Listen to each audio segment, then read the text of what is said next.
द्वारा गाई हुई है। बहुत लोगों ने इसे गाया है और मैंने भी गाया। आप लोगों का विशेष प्यार आशीर्वाद मुझे मिला। आइए सुनाती हूँ।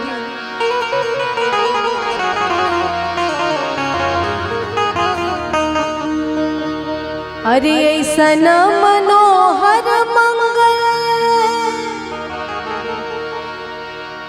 मूरत सोहावान सुंदर, सूरत सोहावान सुंदर, आज सूरत न हो।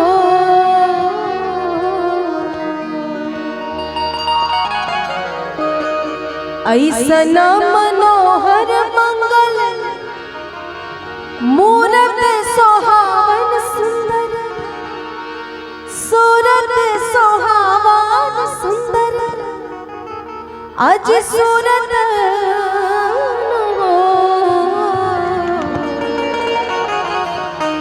ए राजा जी, ए राजा जी, ए राजा जी, ए करेता रहल ह जरूरत मुहूर्त खूबसूरत। ए राजा जी, ए करेता रहल ह जरूरत मुहूर्त खूबसूरत हो। ऐसन मनोहर मंगल मूरत सोहावन सुंदर, सूरत सोहावन सुंदर, सूरत न हो।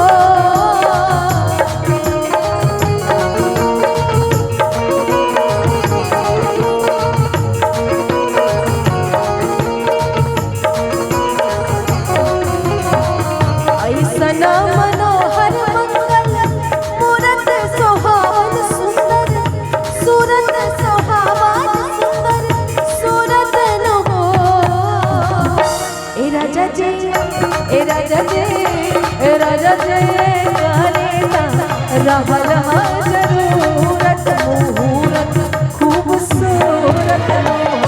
ए राजा जी, ए करेता रहल ह जरूरत मुहूर्त खूबसूरत हो।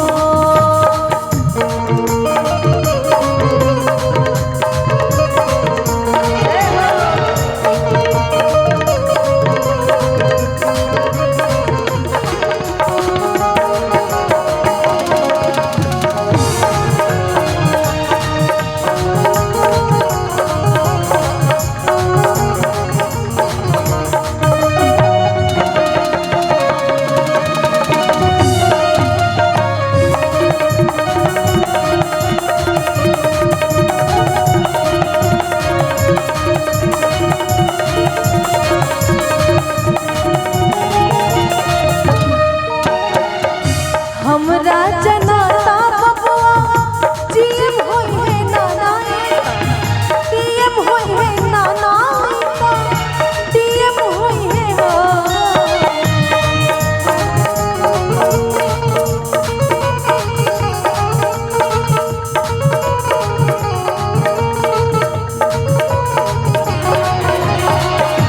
हमरा जनाता बबुआ जीएम होई है नाना, डीएम होई है नाना, और डीएम होई है हो। ए ललना, ए ललना, ए ललना हिंद के सितारा, ई तो सीएम होई है, ओह से ऊपर पीएम होई है। ए ललना हिंद के सितारा, ई तो सीएम होई है, ओह से ऊपर पीएम होई है हो।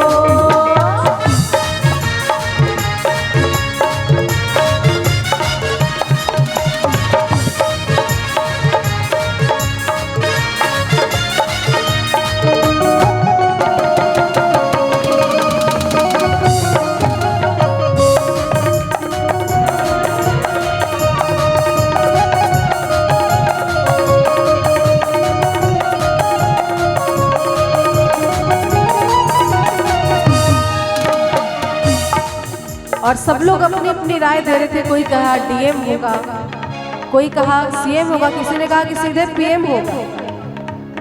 लेकिन जो घर के बुजुर्ग थे वो क्या कह रहे थे, मुनि बाबा सन बबुआ ज्ञानी हुई है राजा सन, दानी हुई है राजा सन, दानी हुई है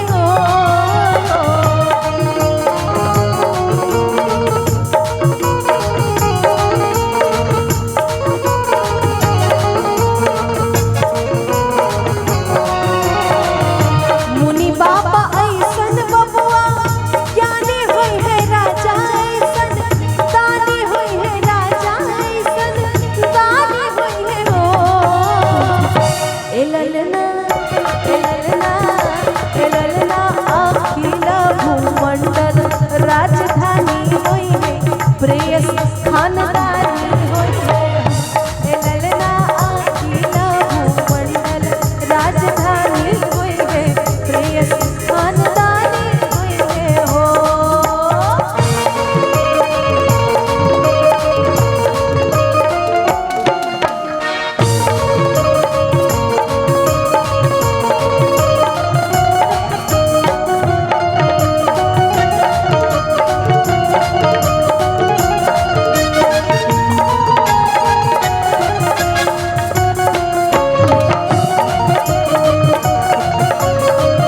क्या बात है।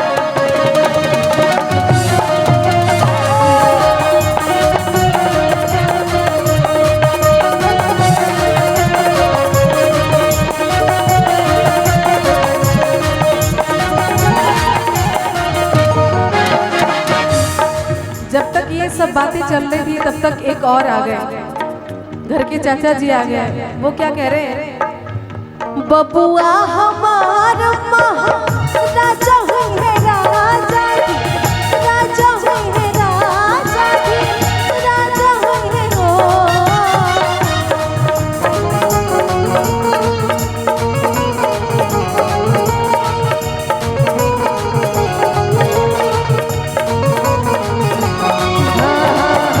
बबुआ हमार महाराजा हुई है राजा जी, राजा हुई है राजा जी, राजा हुई है हो। ए ललना ए ललना ए ललना